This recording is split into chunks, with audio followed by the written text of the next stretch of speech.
They declared me a homicide suspect on a Saturday, at 9:12 in the morning, with my robe still on and my coffee cooling on the kitchen table, because my 9-year-old granddaughter had a dream and decided the best thing to do was dig her grandmother up from the garden.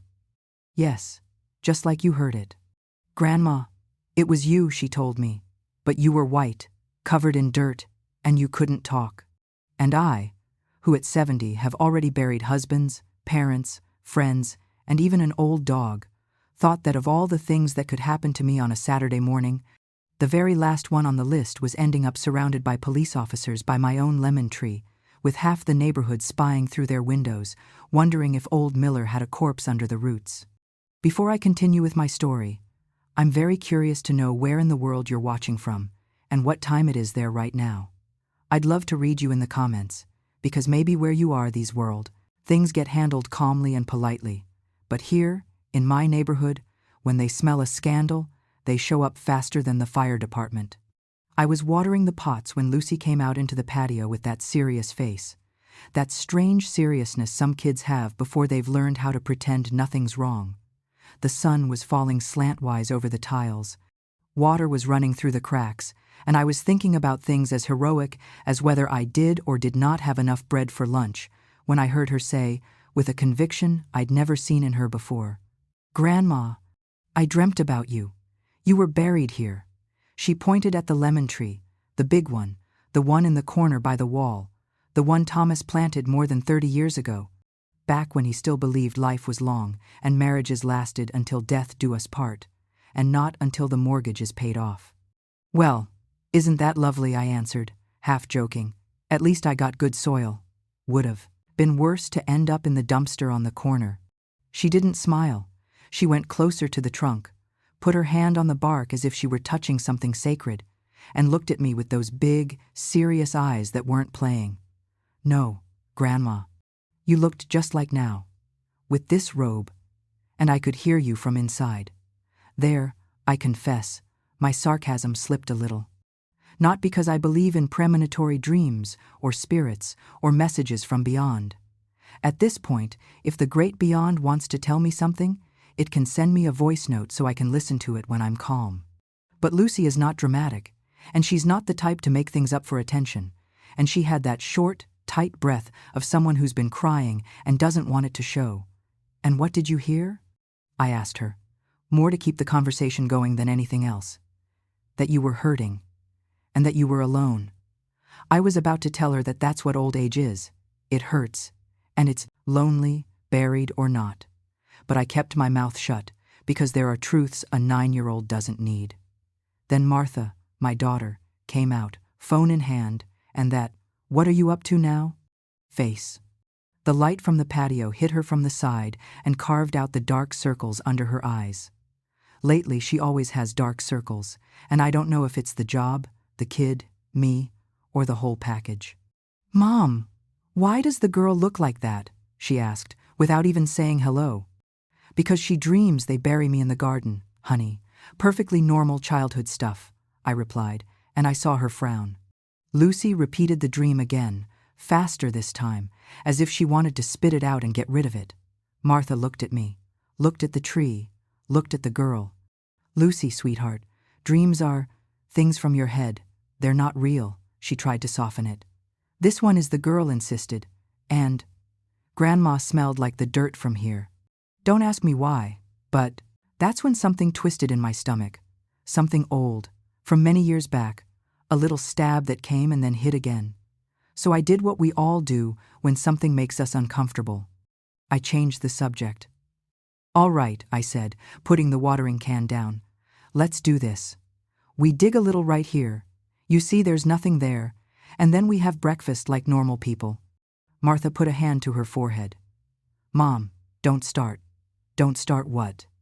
"I'm going to clear up a scientific doubt, not summon demons."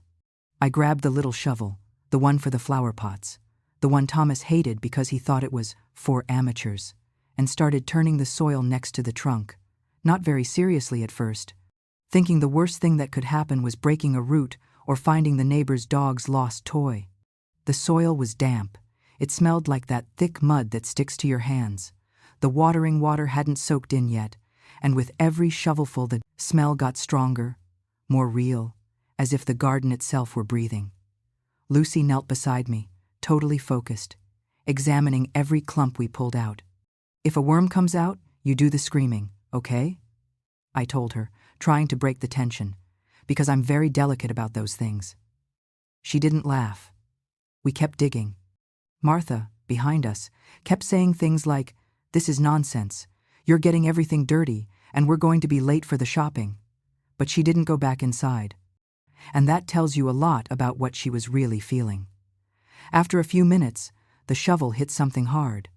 It wasn't a strong blow, more like a dry, hollow sound, slightly different from a rock. "Did you hear that?" Lucy whispered. I felt my heart give a little thud in my chest, that old jolt you get when something doesn't add up. I pushed the dirt aside with my hands, already dirty, and saw a piece of fabric, like burlap, filthy, stuck to the mud. I tugged, gently. It tore a little, and underneath something whitish and long showed through. It was a second, just 1 second, before my brain made the connection it had spent a lifetime seeing on TV and never in my own garden. Martha stepped forward, bent down, and her eyes opened as if someone had thrown cold water on her. "Mom," her voice changed. That's not a root." "No, it wasn't. It was a bone. I'm not going to lie to you. I didn't scream. I didn't faint. I didn't put on a show. At my age, you save your energy for what's essential. But I did feel as if someone had suddenly yanked the ground from under my feet, as if the whole house, my whole life, had shifted a millimeter to the side, just enough so that nothing was exactly where I thought it was. "Take the girl inside," I told Martha, "and call the police." "The police?" She looked at me, pale. "Well, I'm not calling the plumber, honey. Let them be the ones to tell me if it's last year's lamb or something more serious." Lucy clung to my robe, trembling. I gently moved her off, put my hands on her shoulders. "Listen to me, sweetheart," I said. "This is not your fault. You hear me?" "None of it. Whatever happens, this isn't because of your dream. This was here already. But if I hadn't told you," she stammered, "then it'd still be here, and I'd still be watering on top of it. You did the right thing, even if this doesn't end up being very fun for us." Martha took her inside, closed the sliding door, and called emergency services with that mix of embarrassment and urgency of someone who has to say, "Good afternoon. I think I might have a dead body in my garden. Would you mind stopping by?"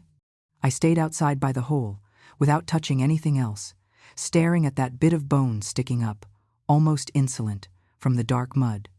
The morning air turned heavy and thick, like it smelled of basement, storage room, of boxes nobody wants to open. The minutes stretched. From the street, I started hearing murmurs.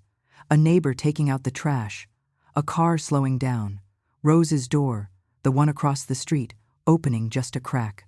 In neighborhoods like mine, tragedies are measured by how wide the blinds are raised. When the police car finally pulled up, lights off, but with that, "Something's happening, and we're going to pretend it's no big deal until we see how big the corpse is." Attitude, my back was stiff, my legs numb, and my patience worn thin. 2 young officers got out first, one looking fresh out of the academy, the other with the face of a man who would rather be anywhere else.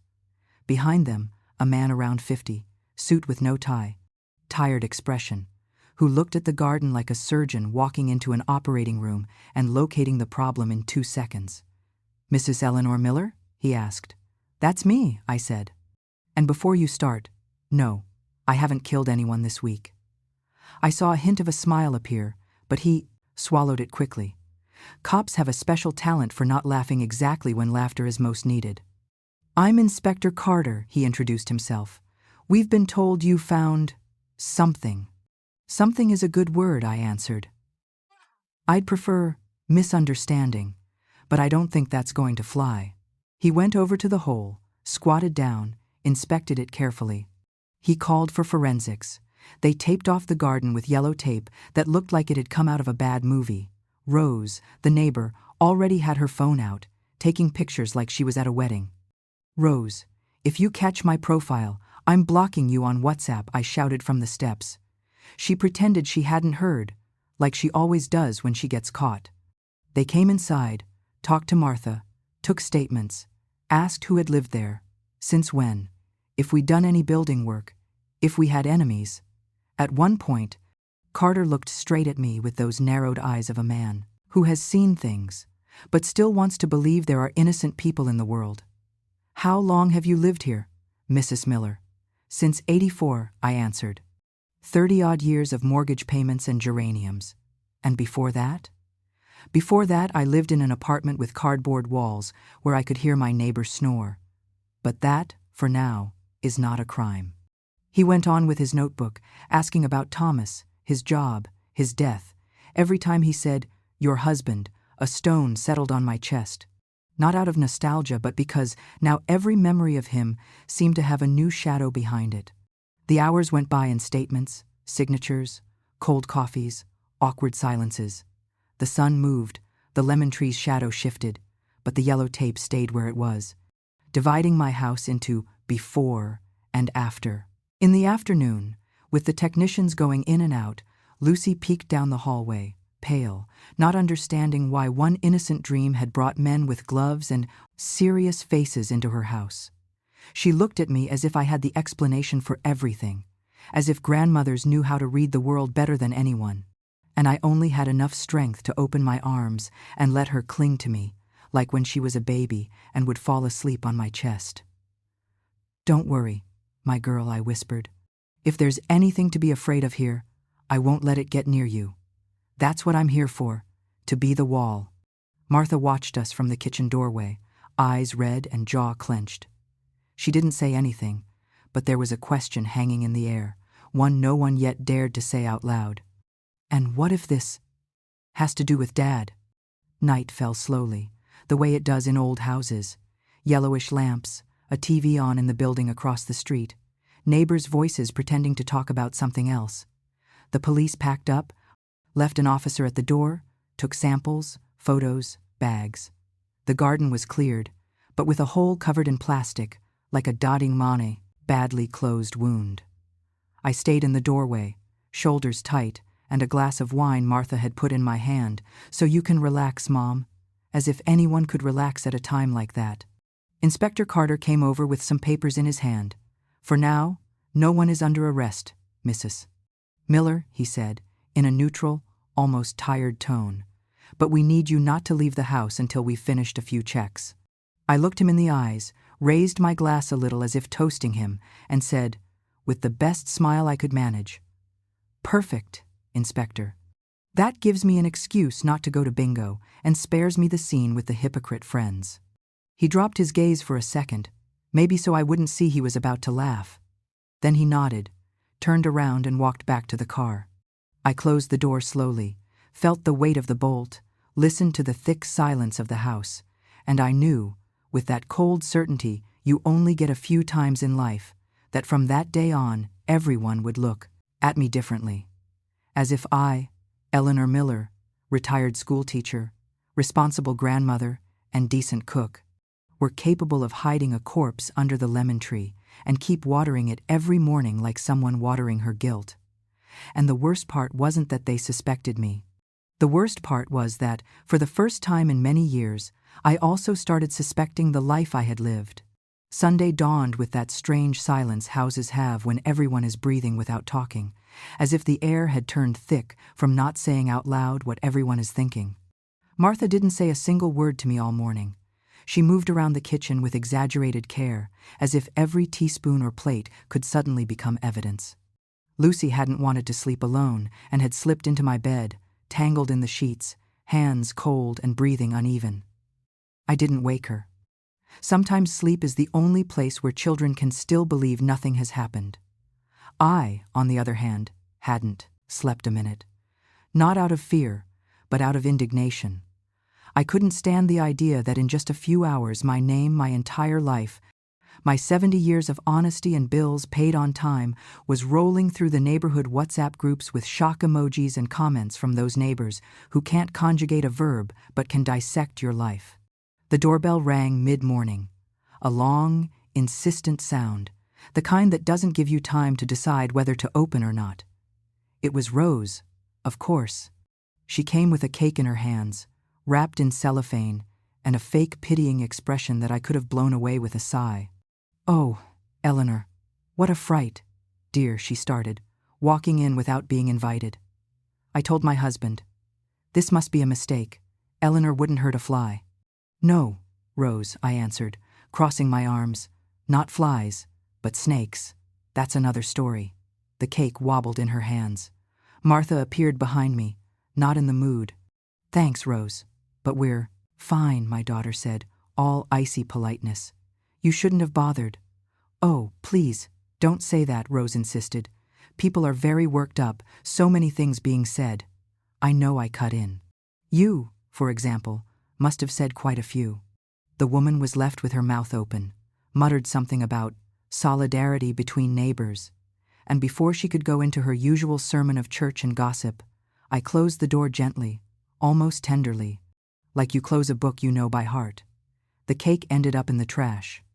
It wasn't a day for sweets. I turned on the TV more out of habit than interest, and there it was, my house, my lemon tree, my name in yellow letters. Human remains found in home of retired elderly woman under investigation. Elderly. They repeated it with almost cruel insistence, as if my age were part of the crime. Martha took the remote out of my hand. "Turn that off, Mom. It's not good for you." "What? The truth?" I answered, without taking my eyes off the screen. The shot showed the police tape, and behind it, my living room window. And even though they didn't show my face, I felt the whole neighborhood staring into my life, looking for some guilty gesture, a crack, a clue. Lucy came into the living room, still in her pajamas, eyes puffy. "Are the police still here?" she asked, half asleep. "Yes, honey," I said. "They're taking care of the garden. It's okay." "And what if another bone comes out? Then we wash it, paint it white, and make a sculpture," I joked, but my voice sounded harsher than I meant. Lucy stared at me, confused. Martha shot me a look that could kill. "This is not the time for jokes. Sweetheart, if I stop laughing, I rust," I answered, standing up slowly. "I'd rather have a sharp tongue than a dead soul." I went out to the patio. The air smelled of damp and plastic. The ground still showed the marks left by forensics, lines in the soil like badly healed scars. I leaned on the railing and saw, on the other side of the wall, Rose's head peeking over discreetly, pretending to water her damned begonias. "Want me to help you prune, Rose?" I yelled without looking at her. "I see you enjoy looking into other people's gardens." She ducked so fast she almost took the flower pot with her. Late in the morning, Inspector Carter showed up again, unannounced, with his notebook under his arm, and that calm only men who've spent their lives watching others fall apart seem to have. "Good morning, Mrs. Miller," he greeted, voice low. "I know it's uncomfortable, but we need to ask you a few more questions." I invited him into the living room. Martha stayed in the hallway, pretending to sort papers, but listening to every word. "Do you remember any work being done in the garden? Any digging? Anything out of the ordinary in the last 30 years? He asked in that almost friendly tone, used to make you say more than you intend. "No. Building work," I answered. "Just the lemon tree. My husband planted it in '85, I think. He loved planting things. Shame not all of them were flowers." Carter glanced up for a second. "What was your husband like?" "Depends on the day," I said, without thinking. If you ask people at work, they'd say, a saint. If you ask his wife, well, let's just say heaven doesn't have that many reserved seats. Did he have problems with anyone? Who doesn't? I shrugged. In this neighborhood, if you don't argue with someone every couple of weeks, they suspect you of indifference. The inspector jotted something down, closed his notebook, and stood up. "For now I can't tell you much, but the remains seem old." "Don't worry, Mrs. Miller." "Ah, that's such a relief," I replied. "Old or not, they're in my garden, and the dead don't usually ask permission to stay." When he left, Martha looked at me as if I'd said something outrageous. "Why do you talk to him? Like that?" she scolded. "Don't you realize they can use anything you say against you?" "Sweetheart," I said, pouring myself some coffee, If after 70 years talking, I still haven't learned to say what I think, I'd be doing a terrible job pretending innocence now. I spent the rest of the day cleaning things that didn't need cleaning. There's a kind of desperation that can only be treated with a rag and hot water. Every corner seemed to have a different echo, a memory stuck to it. In the hallway, the frame of a photo where Thomas and I were smiling at someone else's wedding. On the shelf, an ashtray from his office. In the dining room drawer, an old receipt with his signature. Everything had a new weight, suspicious, as if suddenly any object might start talking, and I didn't want to hear it. In the afternoon, while Martha went out shopping and Lucy napped, I heard laughter outside. I looked out. 2 boys sitting on the wall across the street, looking at my house. One of them, phone up, recording. "Look, dude, the killer grandma's house," he said, laughing. I went out without thinking. "Hey, you!" I shouted, and they both jumped. "If you're going to film me, at least warn me so I can fix my hair." They were speechless, climbed down from the wall, and ran off down the street. I laughed by myself, though my hands were shaking. That night, the phone didn't stop. Calls from acquaintances, former coworkers, numbers I didn't recognize. Some asked, "How are you, Eleanor?" Others just wanted the first-hand version of the scandal. I didn't answer any of them. I sat in the kitchen with a glass of wine, watching the lamp reflected on its surface, thinking how quickly people turn your life into a story to comment on. Lucy came downstairs barefoot, dragging her teddy bear. "Grandma, have the bad policemen gone yet?" "They're not bad, love. They're just doing their job." "And did you do something bad?" The question went straight through me. I didn't know whether to laugh or cry. "No, my love," I said slowly. "The only bad thing I did was plant a tree with the wrong man." Of course, she didn't understand, but she hugged me tight, and that hug was the only thing that didn't feel contaminated that day. When Martha came back from the supermarket, she put the bags on the counter and looked at me, exhausted. "This is going to get worse, Mom. The school already called. Some parents are worried about the girl." "Worried about what? That she'll inherit the killer's shovel?" I shot back. "Don't joke." "If I stop joking, I fall apart," I said, lighting a cigarette I'd had hidden away for months. Laughter is the only thing I can still afford without asking permission. I went back out to the patio. The night was mild, the sky clear. The yellow tape was still there, fluttering in the breeze. The lemon tree leaned slightly toward the covered hole, as if it were tired too. I sat on the iron chair in the corner and thought how easy it is to go from retired teacher to public suspect in less than 24 hours. I thought of Thomas, of his crooked smile, of the times I saw him walk out the door with his briefcase and some lie that smelled of cheap cologne. And I thought of my granddaughter's voice, the most innocent of all, saying I was buried alive. I wasn't buried yet, but I was starting to feel the weight of the dirt above me. Tuesday dawned with a metallic noise, a rattling in the gate, the clank of a shovel against the city truck, unloading gravel in front of my house. The vibration went through my whole body, as if the sound were coming from the same hole in the garden instead of from across the street. I got up without thinking. It wasn't fear. It was some animal impulse, like I needed to check that the ground was still there, that they hadn't decided to dig up more while we were sleeping. Martha was still in bed, Lucy tangled up in her stuffed animals, and I went down barefoot, in my bathrobe, heart pounding with that relentless precision clocks have when you don't want to hear them. The police tape was still there, taut, intact, like a ridiculous border in my own house. Through the plastic you could see the covered hole, the tools stacked, a pair of forgotten gloves. The soil had dried, last night's rain had compacted it, and the air had that weird smell of damp mixed with metal, as if time itself had stopped. I stood there a while, not really sure what I was looking for, until I heard Martha's voice behind me. "You can't keep going out there like that, Mom." Her voice was hoarse, tired. "If someone sees you, they'll think you're tampering with the scene." "The scene," I repeated. "What an ugly word. Sounds like we're in some cheap movie. This isn't a movie." She folded her arms. "It's real, and we need you to cooperate, not look suspicious." I didn't answer. There was something about the word, suspicious, that irritated me more than it should. In my head, the same question kept repeating. Who was that woman who'd ended up under the lemon tree? Why hadn't anyone looked for her? And, above all, what did Thomas have to do with it? Because even though no one had said his name out loud yet, it floated in the house like a stale perfume. Late in the morning, Inspector Carter appeared again, this time without his notebook, just a folder under his arm, and the same unreadable expression as the days before. A young officer came with him, thin, hair pulled back in a tight ponytail. "Good morning, Mrs. Miller," he said. "We have some preliminary results. Don't scare me at this hour, Inspector. The coffee hasn't kicked in yet." He smiled faintly, as if my irony gave him permission to be frank. "The remains belong to a woman, probably 30 to 40 years old, buried more than 3 decades ago," he said, opening the folder. "The timing roughly matches the year, 1985. The year Thomas planted the lemon tree." I felt it like a punch to the chest.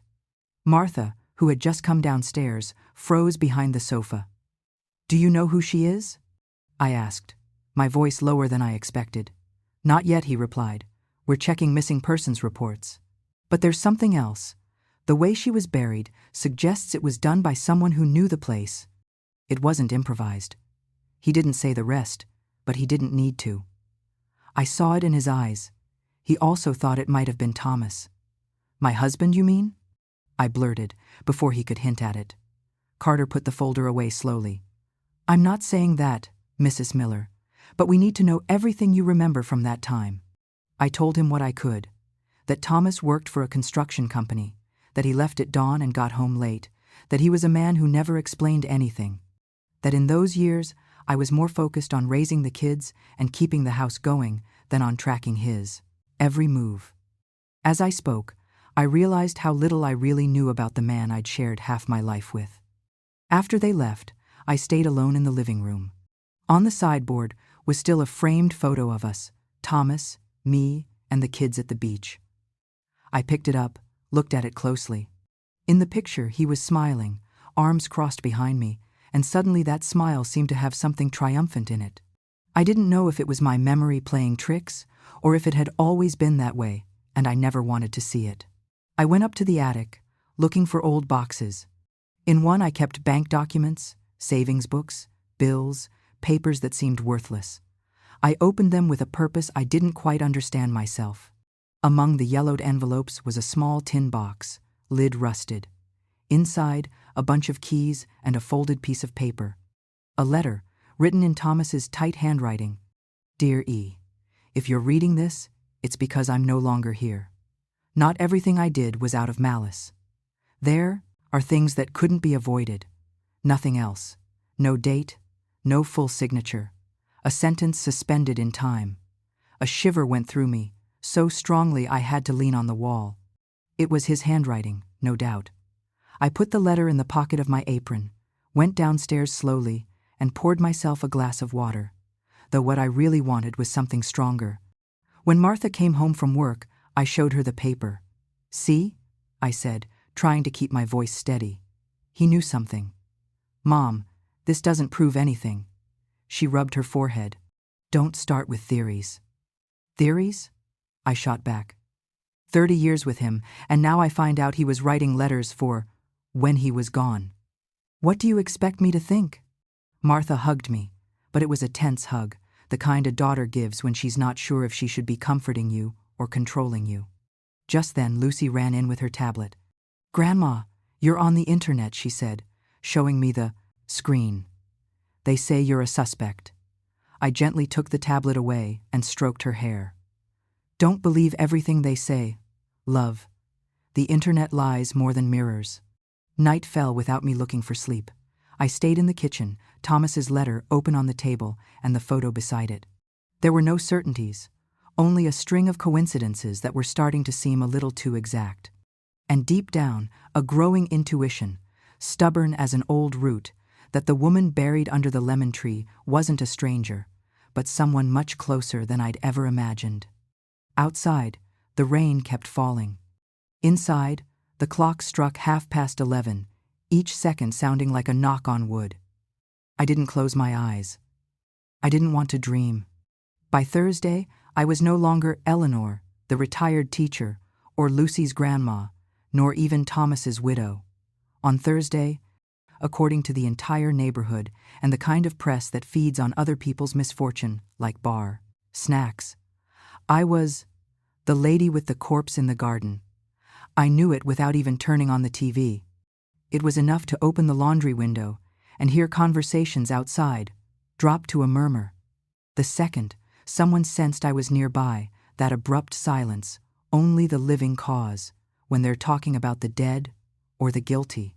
I had no plans to go anywhere, but fate, which, by the way, has a pretty twisted sense of humor, decided that that was exactly the day the boiler would break and I'd have a technician in my house at 1 p.m, messing with pipes in the hallway and making useless comments about the cold and electricity prices, while all I wanted was for him to fix it quickly so I could get back to my new hobby, investigating my dead husband like some geriatric detective with no badge and a lousy pension.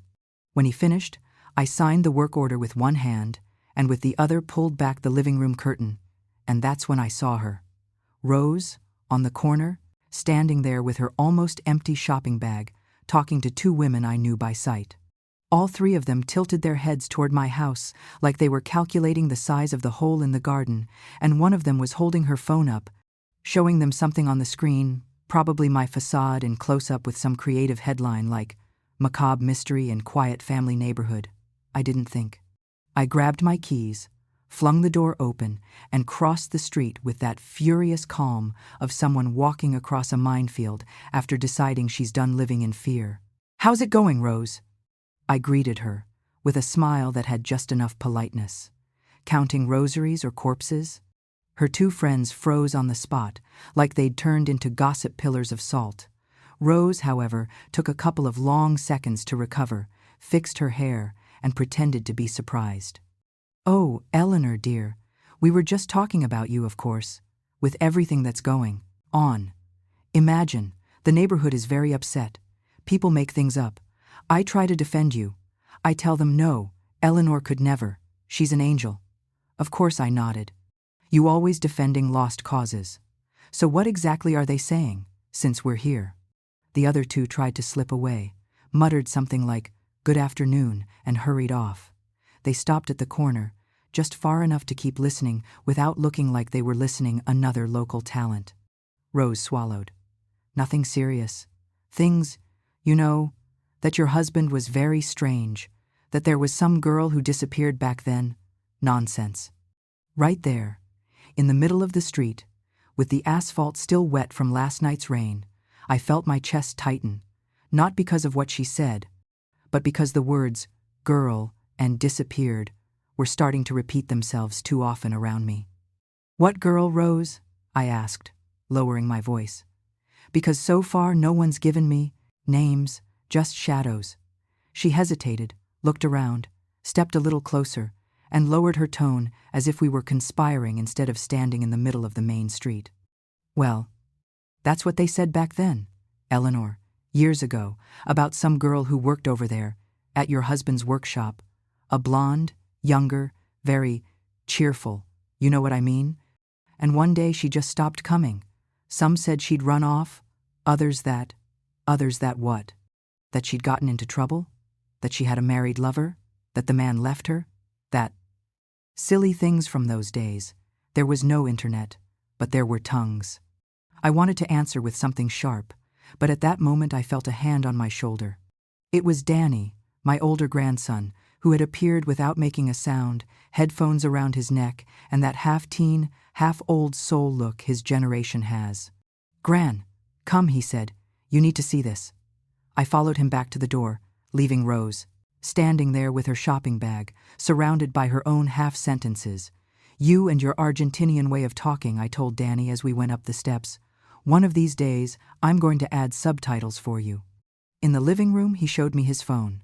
A video someone had uploaded to social media, where you could clearly hear Rose's voice at the bar on the corner the night before, saying, "If you want me to tell you the truth, I always thought that man, Thomas, was hiding things. And her, Eleanor, must have known something, because a woman always smells rot." My blood made a little trip from my stomach to my face, burning hot. "Did you record this?" I asked, without looking away. "No, the butcher's kid posted it, but I screenshotted it before he deleted it," he said. "The guys film everything. Grandma, you wouldn't believe how much crap about you is online." I laughed, but it came out rough. "Trash always floats, Danny. You just have to let the water run." Martha, who was in the kitchen, heard the recording from the doorway and her face tightened. "We could sue her for slander with this," she said. "She can't go around implying you knew something." "Leave her," I replied. "Let her talk. The more she talks, the more she'll trip over her own words." But inside, that sentence, "a woman always smells rot," stuck to me like rancid smoke. Had I smelled something and chosen to ignore it all those years? Had there been signs I never wanted to read? It was in the afternoon, once the sun wasn't as strong and the street noise died down, when he arrived. I didn't recognize him at first. I saw him from the window the way you see anyone. An older man, thin, with a cane, glasses, dark coat even though it wasn't that cold. He rang the bell with determination, none of that hesitation the recent visitors had. I opened the door and stared, trying to find some familiar expression from the past. "Eleanor?" he asked, leaning forward. "I'm Sanderson, Dr. Sanderson." The surname fell on me like a box that's been on the top shelf for years and suddenly comes crashing down. I remembered Thomas saying his name years ago in after-dinner conversations that always bored me. That Sanderson from the workshop, the insurance doctor, the one who helps me with reports. "Come in," I said, stepping aside. "If you've come to sell me some private health plan, you're late. I'm already in line on the other side." He smiled with his lips, not his eyes, and came in slowly, looking around the house like someone returning to a place he knows but where the furniture's been moved. Martha appeared immediately, on guard. "Who's this?" "An old acquaintance of your father," I answered, "or so he says." We sat in the dining room. Sanderson leaned his cane against the table, settled himself, and took a deep breath, as if what he was about to say weighed more than his years. "I know this isn't a good time," he began, "but I've been watching the news for days and I figured sooner or later I'd have to come." "Come for what exactly?" I asked, blunt. "Because my husband hasn't needed a doctor in 10 years. He cleared his throat. "I'm not here for him. I'm here for her. For the woman they found in your garden." I felt the air stop. Martha went pale. Danny, who had come down with his usual antennae up, stood in the doorway pretending to be on his phone, but listening to every syllable. "Back in the 82nds, continued Sanderson, "I was the company doctor where your husband worked. One of the employees, a young woman named Alice Sullivan, disappeared overnight. They said she'd run off with a man, that she needed to escape, blah, blah, blah. You know how things get prettied up. They had me sign some papers, reports that didn't add up, and the one who brought them to me was your husband, Alice. A name. Finally a name. Not a shadow, not some girl. Not a rumor. Alice. Are you suggesting Thomas had something to do with what happened to that woman?" Martha jumped in before I could, her voice harder than I'd ever heard it. "I'm not suggesting anything," he replied, looking at her. "I'm just telling you what I know, that he was very keen on having her case closed as voluntary resignation, on avoiding questions, on losing paperwork. And now, with what they've found, what used to be suspicion is becoming certainty that keeps me from sleeping." I was gripping the edge of the table so hard I felt my nails in the wood. "Why didn't you come sooner?" I asked. "It's been 30 years, Doctor. 30 years I've been watering that tree over who knows what. Why now?" He ran a tired hand over his face. "Because back then I was a coward, Mrs. Miller. Like so many. Because I had young children, a job I could lose. Because Thomas was influential in the company. Because in this country we've learned too well how to look the other way." There was a heavy silence. From the kitchen came the sound of the dripping tap that had been begging for a new washer for months and that I kept putting off, as if one could delay the leaks of the past as easily. "And what do you expect me to do with all this?" I finally managed. "Be glad the corpse is closer to your conscience than to mine?" "I want you to know you're not crazy," he said, probably unaware he was using a word I hadn't uttered, that if the police need names, I'll say hers, Alice's, and your husband's. Martha looked at him like he was somewhere between savior and accuser. Danny lifted his eyes from his phone. "You'd testify against a dead man?" my grandson asked, with that brutal honesty only youth or old age allow. "Sometimes testifying against the dead is the only way to do justice for the living," the doctor answered. When he left, the house felt strange, like a wind had blown through, moving everything, slightly without knocking anything over.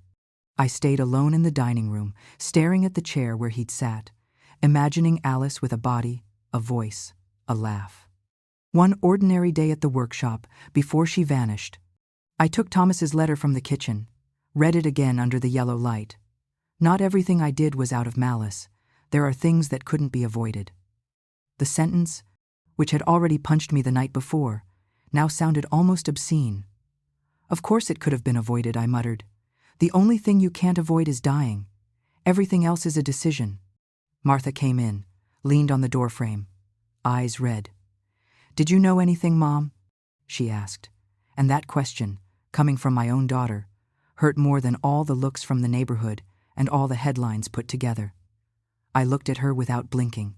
"No, Martha," I said slowly. "I didn't know. And that, I swear, is almost more humiliating than being an accomplice. Because I was blind, or let myself be blinded, and that's also a sin." I don't know if she fully believed me, but she came over and hugged me hard, as if suddenly the enemy had moved and wasn't me anymore, but a dead man and a story that had brushed all of us without our noticing. That night, for the first time since it all began, I didn't stare at the lemon tree. I stared at the front door, as if expecting at any moment someone else from Thomas's past to knock and bring me another piece of truth, another brick for this wall I hadn't asked to build, but that, if I was honest, had been standing for decades while I distracted myself watering the flowers out front instead of looking at the barrier in the back. Friday dawned with an unbearable clarity, that kind of light that slips in through every crack as if the sun were intent on getting into all the corners where you'd rather hide your head. I hadn't slept much. Every time I closed my eyes, I saw Alice's imagined face, already so real I could almost hear her walking through the workshop, smiling at Thomas, disappearing without a scream. On the dining table lay the letter, still folded next to the glass of water I hadn't touched since the night before. Martha left early, face closed and clinging to her job as a refuge from digging up more memories. Lucy was still asleep, clutching her stuffed toy, and Danny, who suddenly seemed more adult than ever, was on the sofa with his tablet on his lap. Editing that video, he said, might help clear your name. Gran. I wasn't sure a name could be cleaned with a video, but I let him work. Every generation needs to believe the world can be fixed by pressing buttons. The doorbell rang mid-morning, insistent. When I opened it, there was Inspector Carter again. Darker circles under his eyes, a thicker folder under his arm, and the air of someone who's had to face too many truths in too little time. Behind him was a young woman in a light gray suit, sharp eyes, a court-appointed lawyer. She explained that, by protocol, she had to be present at any future questioning, and that my status had gone from witness to person of interest. I almost laughed. I'd spent my whole life wanting to be interesting, and now I'd finally made it for the wrong reasons. We sat in the living room. Carter opened the folder and started reading in that methodical tone of a man who hides behind procedure so he doesn't have to think too much about content. Preliminary DNA analysis indicates the remains belong to Alice Sullivan, reported missing in August 1985. He said her name with a calm that sounded like respect. Also, he went on, we've found fabric fibers matching a kind of uniform used at the workshop where your husband worked. The lawyer looked at me, expressionless, as if waiting for a reaction. I said nothing. There was nothing to say. Carter leaned forward a little. I need you to tell me everything you remember about that year. Anyone who came to the house, any changes in routine, anything. I took a deep breath. The images came by themselves. The freshly painted house, Thomas coming home late, small arguments disguised as silence, the smell of engine grease on his clothes, and one day in particular, a Saturday, when I found a woman's scarf in the garage, a blue scarf, soft, not mine. I remember he said it belonged to a coworker who'd forgotten it in the car. And I, who back then preferred peace to truth, decided to believe him. There was a scarf, I said. Blue. I found it in the garage. I never knew whose it was. Carter wrote it down without looking at me. The lawyer nodded slowly. And what did you do with it? He asked. I threw it out, I answered. I didn't like the color. I thought I heard a smothered sound, maybe the inspector stifling a laugh. Or maybe I imagined it, trying to keep a bit of humor afloat. When they left, I spent a long time staring at the dining room clock. The hands moved slowly, with that cruel, calm clocks have when you just want time to pass quickly, to get to the end, the verdict, even if it's bad. But time doesn't care about anyone's impatience. Shortly after lunch, the TV started yelling headlines. New developments in the Miller case. They showed my street, my front door, my closed window. In the studio, a young woman with a sharp voice explained the details with that mix of moral outrage and morbid delight only TV presenters seem to master. The suspect, a 70-year-old widow, lived for decades with the remains of her husband's lover buried under her lemon tree. I heard the sentence like a verdict, and what hurt most was the accuracy of the detail. Her lemon tree. That tree, that had given me shade, fruit, the smell of a clean house for years, was now a symbol of betrayal. Martha burst in, furious, with the car radio still echoing in her head. "They're saying you knew," she exclaimed, "that you were an accomplice, that you benefited from the silence." Well, at least they've promoted me from suspect to accomplice. That's something, I said, pouring myself a coffee that tasted more like metal than sugar. Mom, this is no time for sarcasm. It's the only language I've got, sweetheart. Danny appeared with his phone, holding it up like a sword. We can upload the doctor's testimony. Gran, let him say what he told us. Say it was Thomas, that you had no idea. That could change the narrative. The narrative? I repeated, smiling without joy. I didn't know my life needed a scriptwriter. Just then Lucy came in quietly, holding a drawing. It was a tree with long roots, and beneath the ground, a small gray figure. "It's the lemon tree, Grandma," she said, "but now it has a heart." I hugged her, and for the first time in days I felt something like air in my lungs. Late in the afternoon, they knocked again. The inspector once more, this time with a different look, more human, less official. "I don't want to alarm you, Mrs. Miller, but this is getting out of hand," he said. "The press is ahead of us. They're reporting things we can't confirm. There are protests outside the court, people demanding justice for Alice Sullivan." I stayed quiet. Part of me was actually glad. After so many years of silence, someone was finally saying her name out loud. "Then let them protest," I said. "Someone should have done it 30 years ago." Carter rubbed his face, exhausted. "I have to warn you, they might call you back in for another hearing. And there's something else." He looked carefully at me, as if searching for the least painful way to say it. "Your daughter filed to have you put under home guardianship. She says she's worried about your mental health." I froze. I didn't know whether to laugh or cry. "My mental health?" I asked slowly. "And why not hers, when she's scared of everything?" He didn't answer. He left some documents on the table and walked away with that tired step of a man who'd rather be anywhere else. I stayed alone in the kitchen, staring at the words. Emotional risk, state of vulnerability, recommended medical supervision. Anger rose in me like a fever. "Martha wanted to protect me," she said. What she didn't understand was that sometimes love suffocates too. That afternoon the house was a battlefield with no shouting. Martha avoided my eyes. I avoided her apologies. Danny, headphones on, pretended to study, but his gaze moved back and forth like a worn-out referee. Lucy played quietly with her pencils, drawing trees that seemed to have roots too deep. "I didn't do this to hurt you, Mom," Martha said at last. "I just want you to be okay." "Being okay doesn't mean being quiet," I replied. "I spent half my life looking after everyone, keeping up appearances, cleaning up your father's messes. They're not going to lock me up in my own house like I'm crazy, just because now I want the truth to come out. She looked at me with wet eyes. "They're going to destroy you, Mom. Not everyone wants to hear the truth." "Then let them cover their ears," I said, without raising my voice. "I'm no longer responsible for the noise silence makes when it breaks." That night, the TV played my interview again.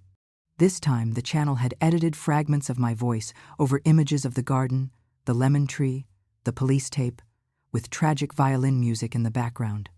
"The grandmother who uncovered a secret of her time," the host said. I watched myself on the screen and, for the first time, didn't quite recognize who I was looking at. It was another woman speaking, someone who sounded firmer, more tired, and at the same time more alive than ever. When the report ended, the phone rang. It was Andrew. His voice sounded steadier, less contained. "I saw the interview," he said. "Thank you for saying her name." "No, one had said it in 30 years. "It was the least I could do," I replied. "Your mother deserved to be remembered as more than a rumor." Silence. Then, with a quiet strength that moved me, he added, "If you want, I can testify too. Tell them what you told me, what you found, everything, so no one can doubt you." "There's no need," I said. "I don't need them to believe me. I just need them to let her rest." That night, once the house emptied of visits and the sky was fully dark, I sat on the porch with a blanket around my shoulders and the distant sound of traffic as my only company. I thought of Thomas, of Alice, of the young man who'd grown up without his mother, of my children, who now had to relearn who their father was. I thought of myself, of the woman who'd believed for years that love meant enduring and that keeping quiet was a form of loyalty. And I realized that silence doesn't protect anything, it rots. The breeze rustled the lemon tree leaves, shining, under the streetlight. I felt something like peace, a strange peace made of exhaustion and clarity. Justice might never come the way one imagines, but sometimes it's enough just to survive long enough to tell the story out loud. I closed my eyes and listened to the wind through the branches. For the first time in a long while, it didn't sound like a lament, but like breathing. The earth, I thought, is finally breathing. Thursday dawned without sun, with a dull light that seemed to come from nowhere. And for the first time in a long time, I didn't wake up with fear, but with a sort of peaceful fatigue, as if my body had finally decided it had carried enough weight. Martha had gone out early, left a note on the table. "I'm going to the court. I'll call you later. Love you." I read it without emotion, folded it, and put it in my robe pocket, not out of affection but habit. At this point, everything around me feels like a reminder of something I'm not sure I want to remember. The lemon tree was still there, imposing, the same as always, though every time I looked at it, I couldn't decide whether I hated it or understood it. It had survived the scandal, the digging, the cameras, the gossip, the inspectors, and my own shaking. Sometimes I thought it was a mirror of me, roots sunk into the darkest place and the top stubbornly reaching for the sky. They knocked before 10 that morning. It was Lauren Vance, the journalist, with a different expression from last time, less curious, more tired. She had a large envelope under her arm and the look of someone who's about to say something people don't say lightly. "I'm not here to interview you," she said as soon as she came in. "This is for you." She handed me the envelope. Inside were a copy of the forensic report and an old, yellowed newspaper clipping. Date in the corner, September 1985. Headline: Young employee disappears. Family does not rule out personal motives. At the bottom, a small, black and white photo. Alice Sullivan. Big smile, clear eyes, an innocence that hurt. Behind the clipping, a handwritten note, probably Lauren's. They confirmed she was 3 months pregnant. I stood there, the paper trembling in my fingers. Lauren lowered her eyes. "We found out last night. The prosecutor let me see it," he thought. "You had a right to know before it leaks." "Before it leaks?" I repeated, with a dry laugh. "Nothing leaks anymore, dear. News gets squeezed." I fell silent. The air in the house thickened. The information hovered between us like a truth no one wanted to touch. A child, Thomas's child. I didn't need anyone to say it. I knew it as soon as I saw the date, her smile, how everything fit. "Did he know?" I asked at last. "Most likely," Lauren said, "and if he did, That changes everything. I sat down slowly. Suddenly my legs, my shoulders, the whole story were heavy. It doesn't change anything, I said. It just explains why he could be capable of so much silence. Lauren stayed a while longer. She asked if I'd testify again, if I wanted a new lawyer, if I was afraid. I told her no. That when fear stays too long, it starts to look like calm. When she left, I stayed alone with the photo. Alice smiled from the paper, unaware her face would become my sentence and my mirror. I realized that all those years, while I thought my marriage was sinking from boredom or routine, he was carrying a much deeper secret, and every silence of his had been a way of covering not just his guilt, but his blood. I went out to the garden. The air smelled of damp and fruit. I knelt by the lemon tree and, without meaning to, started talking out loud. "So that was it, huh, Thomas?" I said. "It wasn't enough to lie to me. You had to kill to hide what you'd done. And look at us now, you in your grave and me here, showing my face for both of us. I don't know how long I stayed there, or if anyone heard me. The next thing I remember is Danny's voice behind me. 'Gran, you shouldn't be on the ground.' 'I'm fine,' I said, struggling to my feet. 'Just having a chat with your grandpa. Lately he listens better than when he was alive.' He looked at me with a mix of compassion and worry. 'What happened?' 'Alice was pregnant,' I said, blunt. Danny said nothing. His eyes widened a little, like he'd understood more than the words. 'And the baby?' 'The baby is Andrew,' I told him. He took a moment to process. So Andrew is your uncle. Even if life never got the memo." We stayed silent. The wind moved the tree branches, and each leaf seemed to make a different sound, as if nature itself were trying to make sense of the confusion. Later, when Martha came back from court, I waited for her in the kitchen. I showed her the clipping, told her what I'd learned. At first she didn't say anything. Then she sat, covered her face with her hands, and burst into tears. "My God! Dad had another child." "No, Martha," I said gently. "Dad had a sin, and that sin turned into a person." She looked up. "And what are you going to do now?" "Nothing. There's nothing to do. Just understand that everything that happens to us comes from what we refuse to see." The afternoon fell slowly, like a curtain no one wanted to hold up anymore. Andrew called again at dusk. His voice sounded different, too, like he'd also put something together. Lauren told me, he said straight out. She told me about the pregnancy. "I'm sorry," I murmured. "I wish I'd known earlier." "You have nothing to be sorry for," he answered. "None of us asked for this story." There was a long pause. Then, with calm determination, he added, "I've decided to do the DNA test. I want to know for sure." I didn't know what to say. "Do it," I said at last. "The past doesn't change when you give it a name, but at least it stops hurting in the dark." When I hung up, something in me loosened. It wasn't relief or sorrow. It was a quiet acceptance, the realization that sometimes the only thing you can do with the truth is hold it carefully so it doesn't break. That night I sat on the porch again, looking at the garden. The air was warm, and on the ground, near the lemon tree, I saw a tiny new sprout pushing through the disturbed dirt. I bent down to touch it and realized that in spite of everything, life kept forcing its way through. Not with noise, not with glory, but with that silent patience of things that never ask permission. I thought of Alice, of Thomas, of Andrew, of Martha, of Lucy, of all the names tangled in the same root. I thought of myself, the old woman who'd spent half her life watering a secret without knowing it, and how, in the end, there is no soil deep enough to hide what life insists on bringing back to the surface. I stayed there until dawn, hands full of earth and heart full of a tiredness that, for the first time, didn't hurt. Because sometimes, I understood, truth doesn't set you free. It just lets you breathe without having to make up excuses to stay alive. Sunday dawned clear, with a clean sky and that kind of light that seems to wash things from the inside, even though you know real dirt doesn't come off with sun or water. The air came in through the open windows, carrying the smell of bread from the corner bakery and wet earth, and for the first time in a long time, the silence didn't feel hostile. Martha was still asleep.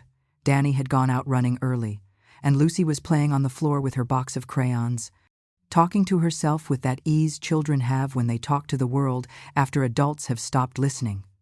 It had been a long, heavy week, full of visits, signatures, stares, but that Sunday there was a strange calm, as if everything that had happened had gone through a spin cycle and only the essentials were left. Breathing, continuing. I poured myself some coffee, took it out to the porch, and sat looking at the garden. The lemon tree was still standing, strong, as if the earth we'd turned over had fed it instead of hurting it. There were still marks on the trunk where the tape had been tied, like scars from a domestic war. And I thought that maybe that's what we all are, trees with invisible scars that hold everything else up. The doorbell rang around noon. I wasn't expecting anyone. When I opened the door, there was Andrew. He had the same calm as the last time, but his eyes were different now, with a clearer, more resolved light.